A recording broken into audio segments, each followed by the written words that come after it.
नमस्कार, मैं अनुज नरवाल रोहतकी और आप देख रहे हैं अलग हरियाणा। हाल ही में राहुल गांधी ने पूर्व राज्यपाल सत्यपाल मलिक का एक इंटरव्यू किया, जिसमें उन्होंने जिक्र किया कि देश के पूर्व प्रधानमंत्री चौधरी चरण सिंह किस तरीके से प्रधानमंत्री बनना चाहते थे। तमाम बातें हुई, काफ़ी लंबा इंटरव्यू है, लेकिन दिलचस्पी लोगों को इसलिए है क्योंकि जो जिक्र किया, जिस व्यक्ति का जिक्र किया, वो देश के पूर्व प्रधानमंत्री रहे और किसानों की मसीहा, उन्हीं की पार्टी के जो चौधरी चरण सिंह ने एक पार्टी बनाई थी लोकदल, उन्हीं के प्रदेश अध्यक्ष हरियाणा के प्रदीप हुड्डा साहब हमारे साथ हैं। आपने वो इंटरव्यू तो सुना होगा प्रदीप जी? जी बिल्कुल सुना है और आपको और सभी दर्शकों को नमस्कार अनुज जी। एक बार और सुनवा दीजिए वो एक बार, जी, फिर हम बात करेंगे इसके ऊपर कि उन्होंने कहा क्या था। ये देखिएगा।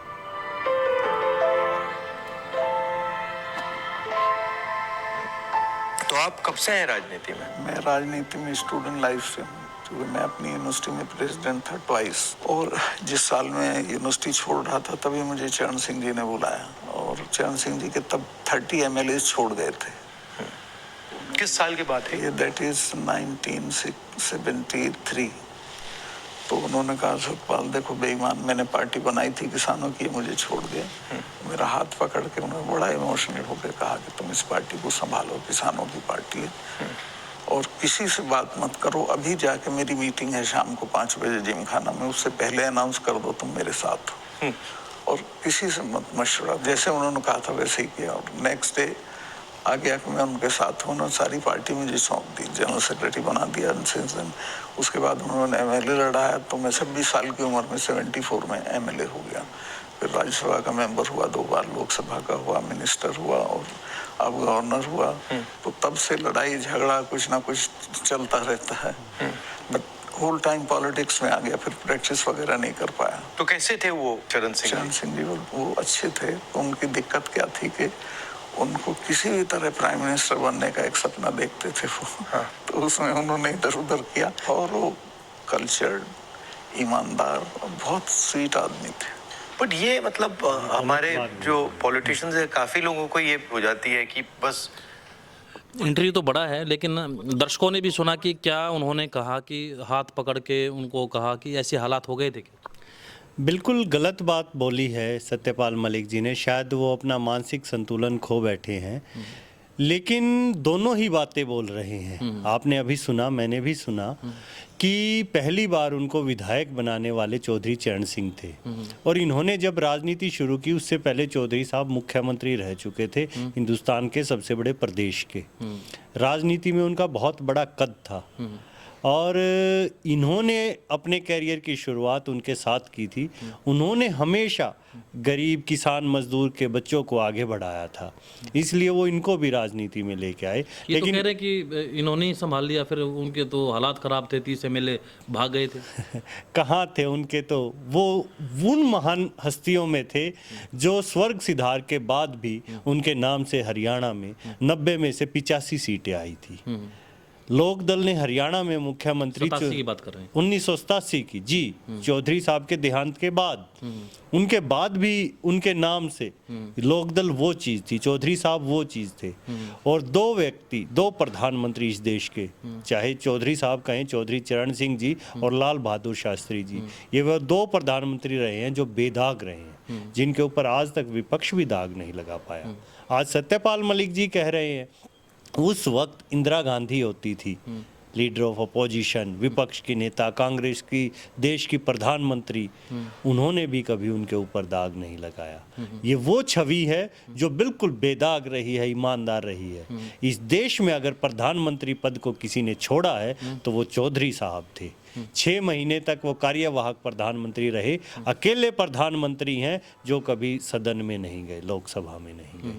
इन्होंने तो पहले ही इस्तीफा दे दिया था, लेकिन इनकी छवि इतनी ज़्यादा थी। अगर आज के समय होता तो ये MLA MPs को ऐसे इधर उधर कर लेते। उन्होंने कभी नहीं, लोकतंत्र के पुजारी के रूप में अगर किसी को जाना जाता है तो वो चौधरी चरण सिंह को जाना। अब तो सत्यपाल मलिक साहब का जो इंटरव्यू का ये जो पार्ट है, उसमें तो ये कह रहे हैं कि एक तो 2 बातें बोली। एक तो उन्होंने कहा कि पार्टी की खराब हालत थी, उनको बुलाया और उन्होंने सारी पार्टी को कर दिया ठीक।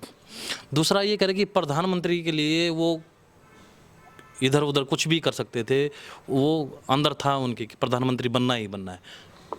पार्टी की हालत खराब नहीं थी। सत्यपाल मलिक जी अपनी राजनीतिक करियर की शुरुआत चाहते थे और उन्होंने शुरुआत इतने महान नेता से की। उस समय अगर कोई जमीन का नेता था जिसे मैं गांधी से भी बड़ा नेता कहूँ उस समय किसान का मेरे वर्ग का, तो वो चौधरी चरण सिंह थे। तो उनसे शुरुआत करने के लिए उन्होंने लोकदल का सहारा लिया और अच्छी बात है लोकदल में आए वो और विधायक भी बने। लेकिन शायद आज पता नहीं वो राहुल गांधी जी से क्या लेना चाह रहे हैं कि ऐसी बातें कर रहे हैं। उनको चौधरी साहब के बारे में कभी भी ऐसी बात नहीं करनी चाहिए। नहीं, फिर वो क्या मतलब था कि वो जैसे तैसे करके प्रधानमंत्री ही बनना चाहते थे? नहीं, ये उन्होंने गलत शब्द बोले हैं। मैं इनकी निंदा करता हूँ क्योंकि देश जानता है चौधरी साहब की छवि इतनी महान थी कि हरियाणा में भी जब बंसीलाल जी यहाँ मुख्यमंत्री थे उनसे भी किसी ने सवाल किया था चौधरी साहब के बारे में, तो उन्होंने कहा था नहीं, बेशक मैं कांग्रेस में हूँ, विपक्ष में है, लेकिन चौधरी साहब के ऊपर कभी आज तक किसी ने ना उंगली उठाई है और ना मैं मानता कि चौधरी साहब ने कभी गलत किया होगा। तो वो किसान कमेरे वर्ग के वो नेता थे।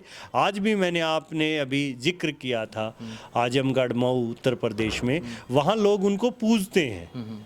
वहाँ वो लोग जानते हैं कि चौधरी साहब क्या थे किसानों के लिए। रहबरे आजम के बाद अगर कोई था तो वो चौधरी चरण सिंह इस देश में किसानों के लिए थे। आप लोकदल के प्रदेश अध्यक्ष हैं और ये जो टिप्पणी सुनी, पहली बार आपने सुना इंटरव्यू, तो क्या भाव लगा कि क्यों कर रहे हैं ऐसा? बहुत ही दुख हुआ, बहुत पीड़ा हुई, क्योंकि कहते हैं किसान अगर खेत को बाढ़ ही खाने लग जाए तो खेत रहेगा क्या। तो ये तो वो खेत है लोकदल का जहाँ से इन्होंने अपनी राजनीतिक जीवन की शुरुआत की है, जहाँ से वो पहुँचते हुए आगे मंत्री बने और राज्यपाल बने।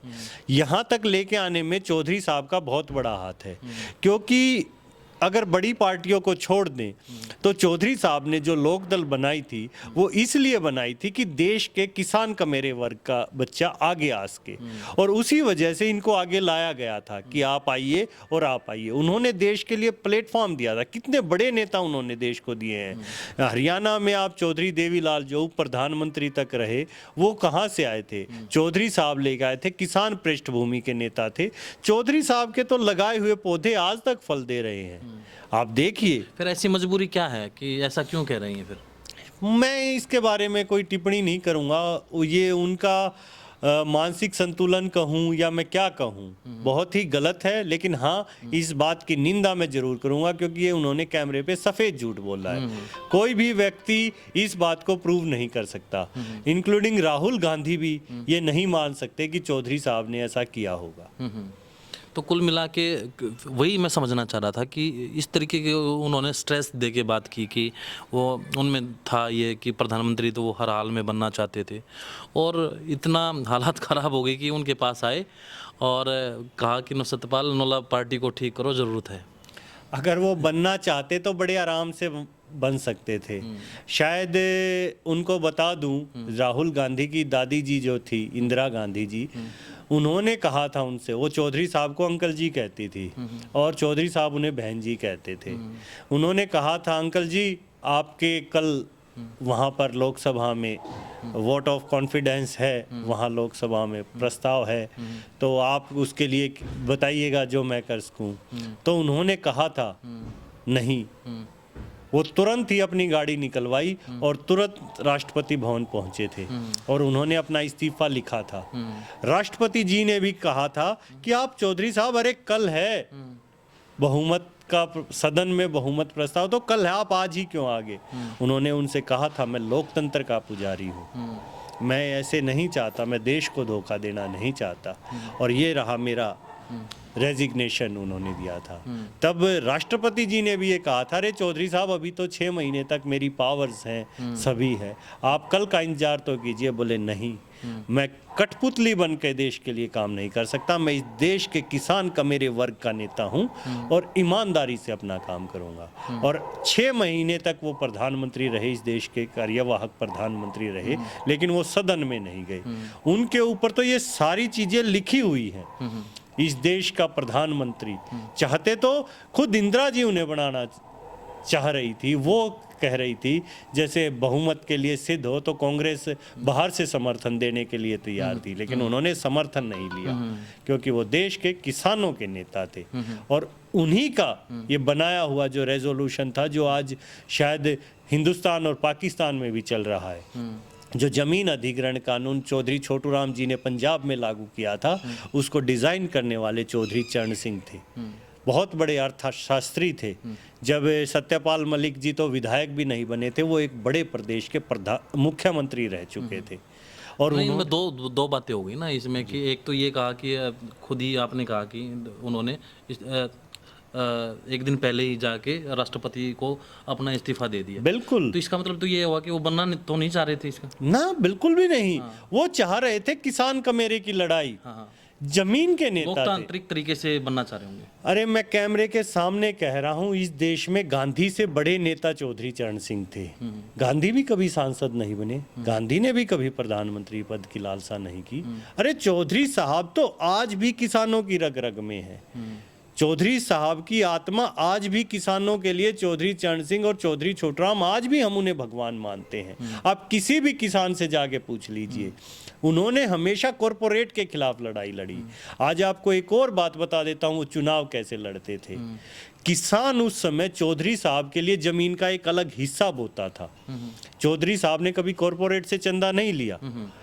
अगर किसी किसान के 10 एकड़ जमीन है तो वो 1 एकड़ चौधरी साहब के लिए अलग बोता था। उस 1 एकड़ की फसल से जो पैसा आता था वो चौधरी साहब की पार्टी को मिलता था।